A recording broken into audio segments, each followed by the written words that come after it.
Hello, everyone. We are now back for our final keynote.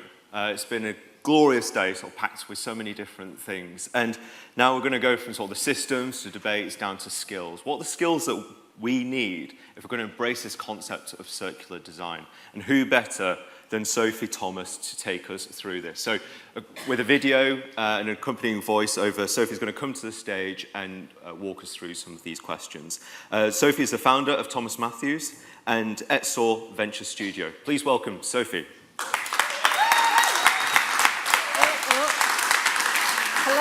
Hello. Thank you for having me. It's been an amazing day. I don't know if you've I've soaked so much up. I'm kind of like, don't know how I'm going to get home really, but it's going to be quite an interesting one. As one of the final speakers, I have a duty to kind of get you really zhuzhed up. That's my nice word for it. Zhuzhed up. A duty to inspire you. Taking Minnie's word, a duty to galvanize you into action.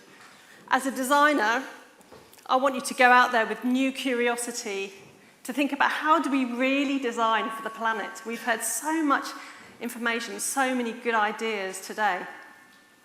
Now, for those who don't know me, I'm a designer. I've been designing for 26 years. I trained as a graphic communication designer. I started Thomas.Matthews in 1997, and I also cut my teeth at the Body Shop in the design studio there with Anita, learning about business, sustainability and creativity, working together to actually, in a way that could really change, push back on a system that is, I would say, fundamentally quite broken, but we'll go into that in a minute. I have been a designer, I have been a campaigner, I have been an agitator, and I'm in strategy and business, and I work now with Thomas.Matthews in the Useful Simple Trust. We are a benefit trust, so employee benefit trust, sorry. We are a B Corp, we are a social enterprise. We have a trailblazing mission that we've had for the last 10 years running through our business with regenerative, people and planet right at the heart. And it's a really interesting thing, regenerative, because actually we have to really try and understand what that really does mean for business, because it does mean about the 7th generation forward-thinking, thinking like an oak tree, love that. And now I've also got really interested, well, I have always been really interested in materials, and now I'm in material innovation. So 2 years ago, I co-founded a venture studio called etsaW Venture Studio, which is it's a climate tech business that's looking at extraction technology from waste streams, very difficult waste streams, to find new materials, novel materials for designers like you to use. So I was thinking about what to say apart from how flipping fundamental design is for designing for planet. For planet, for the complexity, for the stuff that we have to deal with every day, and the stuff that we probably aren't really thinking about as well. And I had a lot of conversations with fellow circular travelers talking about, are we there yet? Which people still talk about, how far away? We're definitely not there. According to the Circularity Gap report, we're about 7.2% circular in the world of all the materials that go through our planet. I really wanted to show you also the kind of process that designers need to go through to get to think about this stuff. And it's almost like I want to show you inside my brain about what I think about, particularly when I see stuff being thrown away, or I'm thinking about the recovery of materials. So I kind of thought I'd have a go at showing you what my brain looks like while I talk over it. So bear with me. It's kind of a new thing. But hopefully you'll get an idea about how much I don't sleep at night through this film. Okay, there we go. So in the next 20 minutes, I'm going to navigate us all through some of the challenges, the complexities, and opportunities showing why design is critical to a proper circular or helix economy, as we heard today. Now, I just want to say one thing. That 80% stat is actually a 1980s Design Council report, came out of a 1980s Design Council report that was done for the UN. and it's 80% of the impact of a product is predetermined at concept design stage. And I hear it sort of quoted a lot, but it's actually a design council. So yay, design council, you've been talking about this for a very long time. Woo! So firstly, I want to talk about the scale of the issue, because as designers, we don't necessarily think about where our stuff comes from and the scale behind it. This is a global economy, right? Circular or not, and really not, because we talk about the 7.2% of this. It's efficient. It has built-in, just-in-time. You can get anything at any time at the lowest cost possible. That is the kind of model that we are fighting against if we want to think about circularity. The global extraction of materials has been increasing steadily, driven by population growth, by economic development and industrial expansion. And according to the UNEP, the United Nations Environment Programme, the total global material extraction reached approximately 100 billion tonnes by 2019. This includes all extractions like biomass, agricultural products, wood, fossil fuels, coal, oil, natural gas, metal ores, iron, copper, gold, and non-metallic minerals like sand and gravel. This number represents an increase from earlier decades and is expected to continue rising unless some significant changes in resource extraction efficiency and consumption patterns are made, and we've heard a lot about that today. For perspective, in 1970, 3 years before I was born, it was 27 billion. So you can see the increase. And in the last 5 years, humanity has consumed a whopping 500 billion tonnes of material. That's the same amount as we have extracted in the whole of the 20th century. In this 20 minutes that I'm standing here and talking to you, out of that 100 billion tonnes, 3.8 billion tonnes of material would have been extracted. Now, for those of you who can't quite imagine what a ton is like, it's like the size or the weight of a small baby blue whale or a Volkswagen Beetle, which we heard about earlier. So imagine 3.8 million tonnes stacking behind me while I'm talking. Year on year, we've heard about this earlier, we are smashing through those planetary boundaries. 6 of the 9 key planetary boundaries that have been broken, including land use, chemical pollution into air and sea, biogeochemical flows of nitrogen and phosphorus runoff, ocean acidification, freshwater depletion, climate change, and biodiversity loss. We're at the start of the 6th mass extinction. That we are, humans, 0.01% of life on Earth on the planet, and yet we have managed to destroy 83% of the wild animals. Humans are extremely efficient at exploiting natural resources. Moreover, resource extraction is set to double by 2050. In these 20 minutes, we will have used 14.3 terawatts hours of energy, 152 million cubic meters of water, and 1.39 million barrels of oil. Now, these numbers provide a sense of the immense scale of global consumption across different sectors, even within such a short 20-minute time frame. And approximately 70% of our global greenhouse gases emissions is tied to material extraction, processing, handling, and use. So as we buy more things, as we eat more food, as we travel and work more, we use more resource. Our world is built on this very, very linear process. Our resource extraction is also outpacing the efficiency improvements of material recovery by a factor of 2 to 3. Now, if we think about the Industrial Revolution, the first 3 industrial revolutions of mechanization, mass production, and automation. We are now deep into the 4th one, this high-tech, rapid advancements in digital, biological, physical technologies that are reshaping industries now. Emerging technologies such as AI, we think about renewable technologies, EVs, we think about quantum computers. They're given to what we've just heard, it's very interesting to see that actually the materials that they're going to rely on are really in short supply. We are actually, our demand for those materials are outstripping the supply that we're going to be able to do. Let me explain this a bit. So gallium, if we think about gallium, does anyone think about gallium? I told you my brain was very all over the shop. Gallium is an element which is very critical. Critically because its primary use is in semiconductors, it's in your phone, it's in your laptop, it's also in things like PVs. It's going to revolutionize the way we drive, it's going to revolutionize the way we collect our energy. But the supply chain for gallium has several significant risks due to scarcity, geopolitical, and limited recycling infrastructure. Its production is highly connected into China. Over 80% of gallium comes from China.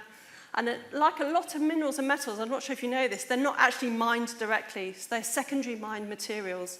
So the supply is tied to other materials, like for gallium's, in gallium's sake, is aluminium and zinc. So if the demand for aluminium goes down, our supply of gallium goes down as well. Not related to the demand at all.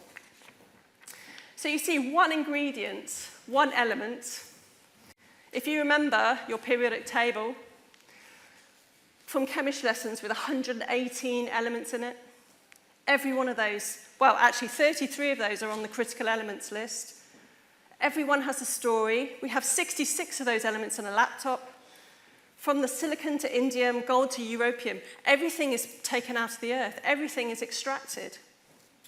The coltan that was mined for the Democratic Republic of Congo will get shipped to be processed in China, sent round to various countries in Asia, to be manufactured in parts, then made into China, then shipped back, assembled onto a laptop, then shipped to Europe, and then bought by us. Now, when we did the Great Recovery Project, we tracked a 300-pound laptop, and it went around the world nearly 4 times in its production process.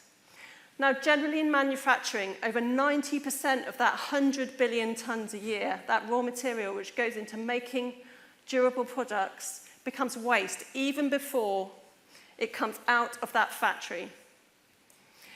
And approximately 80% of what's made becomes waste within 6 months. So in these 20 minutes, as you've seen in my brain, 913,000 pairs of shoes have been made. 3,240 cars have come off that production line. 105 mobile phones are made, and 20 million bottles of water. So it's a lot of stuff. And as a designer, I still love creating, even though I have this guilt trip every night and thinking about all this stuff. But I am acutely aware, as a lot of people I think in this room and online, that the things I have created have environmental impacts. They are made from materials that we've seen extracted from mines. They are embodied energy in the refining, mixing, processing, shaping, assembling, logistically transporting and manufacturing, and they become waste too soon when marketing persuades us that we need a new, shinier version. We are part of this well-oiled, highly subsidized system that externalizes the extraction and exploitation of natural resources, using the planet almost as a bottomless pit for free raw materials. It's only very recently that actually a lot of this has had real impact on the economies, and that's when people start really looking up and really changing the way we're going to be doing things. So yes, materials are incredibly central to the story of human prosperity, but we must find ways to get this linear process and pull those ends together and start thinking about this very circular system. It's a redefinition of waste to resource and an opening up of great, great opportunity. But maybe, I think, at the moment, circular economy does need a reset. We hear a lot about recycling as circularity. It feels like the bigger, harder stuff is very hidden away behind this idea that we can actually recover our materials by being very efficient with our recycling systems. But there's huge amounts of energy in our recycling that we need to do. We need to uncrack, unbake all these cakes that we've spent so much time designing and creating and infinitely trying to get right for one user. And we haven't really thought about the next user and the next user and the next user because we can't actually extract the material. So how can we actually persuade ourselves to use less stuff? How can we decouple growth from consumption? And how can we think about the new materials that are coming down the line, the new biomaterials, for instance? We haven't really talked about that at all, but there are so many brilliant things coming up at the moment. We have no infrastructure waiting for these materials. We have no way of really understanding, how we separate them and get them back into a technical, into a technical nutrient or into a biological nutrient. So all of this stuff is going on in my head, right? So, where do we go from here? How do we as designers really start designing the planet? To take a phrase from yesterday's workshop, we need to definitely be more punk. There are some underlying principles. So first, we need to shift in a big way and fast way. For too long, we have really sat on this take, make, waste system that I've shown you. Secondly, we cannot load these problems onto the consumers and expect them to sort it out. We're distracting ourselves, the lobbyists are distracting us, we're not really looking at the big challenges what I've been showing you. And it will take new types of design teams. It will take people from all parts of the network, all part of the cycle, the design cycle around us, that have actually got something very important to say. This year's, I don't know if anyone's read the Chartered Institute of Waste Management President's Report this year, but it was all about, is waste a design failure? We have another sector telling us, what the hell are you doing? You're designing things with extractive impacts, short life, single use, disposable. What the hell am I supposed to do with this product? It takes them 3 years to build a big, and millions of pounds to build an recycling manufacturing system for us. But we're just blithely putting it in and saying, oh, you can sort it out. It's just not good enough. We have to pick up that conversation. There are also many other things that we need to start doing. We need to start thinking about, how we're working with scientists. I spend a lot of time talking to these guys. They're the most amazing brains. I love them. But also, they actually add so much to the conversation. We have to get out of our little design bubbles. So secondly, it needs new economics, it needs new policies and new regulations. And one of the most interesting things that's just been coming up is the new EPR regulations and policies, extended producer responsibility. If you work with materials, you are going to have to really read up on this stuff, because basically it's about the producer pays. So, as I said, we just blithely put stuff in the bin, or we design stuff, we don't think about the end of life. That brief is going to be affected. EPR is a waste and pollution management concept that puts the responsibility of end of life of the product at the beginning. So every piece of material, and it's starting off in packaging, every piece of material that you specify will have a price connected to it that it relates to the end of life of that product and of how it's collected and how it gets recovered, or if it gets recovered. So that's really important. Be aware of that. Now, also, we cannot keep looking and changing one part of the chain. We can't start fiddling down here. We actually need to think about the whole system. We know that we've got to think about these big challenges, but where do we start? And there are companies who are doing some really interesting stuff in this. For instance, big and small. We've had huge amounts of that today, actually, here in some of the discussions and the online pieces with Nopla, for instance. There are other ones like Patagonia, for instance. They're pushing away from things like PFAs, with the forever chemicals on their all-terrain gear. Or Dr. Martens, they've been looking at creating leather from their offcuts with their Gen X Napa partnership. So there are things going on. And I think it's very important that we don't just go in blindly, but we actually really understand where the innovation is happening. So it's all about shifting to where the value lies in those chains. Now, you may think, what chance do I, as a designer, have when the multitude of decisions on economics of scale and marketing influences have already shaped the outcome? In summary, and going back to that 80%, you have such a lot of impact because you are specifying and predetermining that environmental impact. We have to think about every part of the supply network It needs to be redesigned. We need to be talking and collaborating, and every brief needs to be rewritten, as we've heard. Every step needs to be rethought, and infrastructure that is built fit for purpose, and we began to see at the workshop yesterday some of that. Fundamentally, we need to stop designing for obsolescence and start building to last and keep those materials flowing, because waste really is, as that CIWM report says, a design flaw. Final thoughts for you. Just some observations.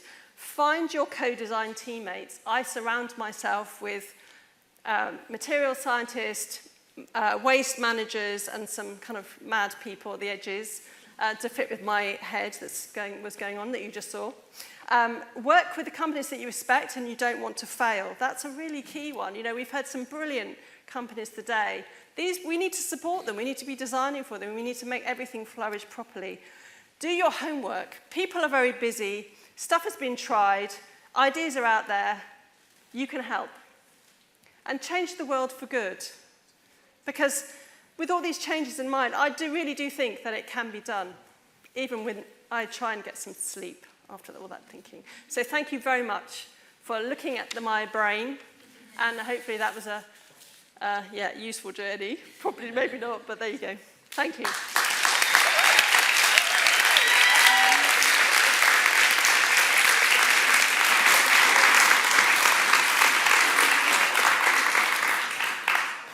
Thank you for that glimpse. I've got a question here from Alex in Birmingham. Hi, Alex. How do we distill your brain and this vast subject into skills and education systems, both inside and outside of businesses? So a lot of the work we did at the Great Recovery, we took a lot of people to end of life. So when I start a design process, I actually start at the end and work back through, as you see, going back. Imagine that brain piece, but backwards, so reversing the whole thing. And actually that will take you a lot. So as somebody who wants to look at that within a design process, it's often about mapping the supply chains that you're working with or going to these places. Because a lot of the theory is one thing, but actually if you go and look at where that stuff is being recycled or like where that material's having to end up because of the way we've glued something together, you know, we were seeing things like, for instance, we went to Sweep, which is an e-waste facility, electronic waste facility in Kent, and they had some keyboards there that had been brilliantly designed for disassembly. And we know that the designers there were so proud of it because they said, actually, every material that this keyboard was made of, which is currently about sort of 15, could be taken apart and could be put in separate piles. But they hadn't thought about the infrastructure. So the infrastructure was that keyboard was being put in that piles of waste that we were seeing, bunged into a massive industrial blender, thrown around and then sort of split, so plastic and metals. So it's really, really important to actually go and visit the places where these things are up. And you can do it. You can just follow the dustbin carts, is what I often do. I'm kind of known for that. It's a bit sad, but... I kind of want to follow you around for a day in the life. There was this linked question here, actually, about systems thinking, which I think is quite an interesting one here, which is, so you focus on your little bit, but actually not appreciating, say, the infrastructure, which means that things are treated in a way that you don't intend. And I was wondering, like, how important that is as part of a skill set to develop. Oh, it's really important. I think when we're working on a project, and this goes for the venture studio etsaW, as well as working with the design teams at the Useful Simple Trust, we observe and we collect data. So we will work with life cycle analysis and we will work with EPDs and all the kind of data that we can actually get hold of as our foundation basis. But on top of that, we will go and observe. So we will go and observe about, I was just downstairs, people getting these vegware cups and then putting them completely in the wrong bin, and you just think, like, that kind of observation is so important from the design process, the system that we're building for. How do we actually get everybody in that chain of circularity really understanding what they need to do with what they're holding? So that is absolutely where behavior change is really, really key. So the systemic thinking about it is almost, I generally get my fat pen out and start drawing on a whiteboard or whatever I can get my hands on and just say, where is it? Where is the... what's the flow and where's the leak? Yeah. You remind me, talking about bins, I've got to give a shout out Celia Gaze is one of our B Corps who runs a wellbeing farm in Bolton. One of the things that she did, she runs a hospitality business, was shift from black bin liners to clear bin liners, so she could see what was being thrown away. And I think that shift was actually quite an interesting one, because you start to observe as a business owner kind of what these things I don't know if you saw, like, when you were looking at inside my head, there was a bit where it was a film of people putting stuff in the back of the bin lorry. That was me. I was doing bin training because I am a fellow of the CIWM, and I'm one of the only designers to be a chartered waste manager. And part of it was that I wanted to go and do training, and I did it with SUEZ actually, with a K7 truck, which is a split truck. We were doing Kensington and Chelsea. And so there I was, just like literally lifting bags of rubbish and trying to work out. So you have the green clear bin bags and the black bins, and you have to look at them and you have to analyse very quickly how many banana skins there are in the recycling. Because if there's one, the MRFs can deal with one, because that's contamination. You don't want food waste, obviously, in the recycling. If there were two, that was deemed to be too much. So that whole bag of recycling had to go into the black side, had to go into the incineration side. So you really see at that point those kind of like common mistakes that we make, even I make, like putting what in what bin. We find that people who work, do behavioural science with users, I've heard consumers, customers and citizens and all of us really sort of complaining. This one guy was saying, I'm material illiterate, I don't know what this piece of packaging is. And it's so true, we're just making things so complex and so difficult for the rest of us for the rest of those who have to try and deal with the problems, especially for single-use packaging. I mean, it's so fast through the system. I look at it and go, this guy is just, I didn't know what it was either, actually. We had to get someone to look at it. But, that's that kind of ignorance in the system. I could talk for ages about rubbish. Well, I'm going to give you another minute. So, one of the questions coming through from Stephanie Yoffe is this question around, typically recycling systems are very expensive. What incentive can be put in place to encourage more recycling processes? Well, EPR will do a lot for that, because actually, if you imagine, if you're a designer and you're working with a company and they say, I really want to make this out of a lovely laminated material, which is looks like paper, we'll call it board, carton board, but actually it's plastic, card, aluminium, plastic and paper again. And, how we then, so like this idea that actually we kind of, I've completely forgotten what the question was now. How do we incentivise more recycling? Oh yeah, so actually incentivise it by making it easy. I mean, I'm actually one of those people, controversially, who thinks all packaging should be of a very, very small amount of materials that we can get our hands on. I actually also think that biomaterials and proper biomaterials, so compostable, we completely change the infrastructure for packaging. Because there's absolutely no reason, and I really don't understand this, why a piece of packaging has a 20-minute life. Say a bottle of water. Yes, I know it's travelled around, but actually we're holding it for 20 minutes. A coffee cup's a very good example. 20 minutes hot cup. 400-year material in there. So if you don't match the use life to the material life, we are just completely buggered, aren't we? But I mean... What a note to end on.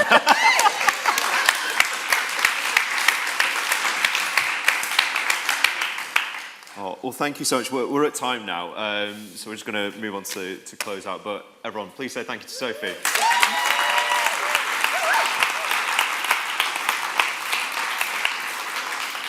And so, thanks everyone for joining us. We're going to have a brief moment's pause, and then we'll come back for our final remarks. See you then.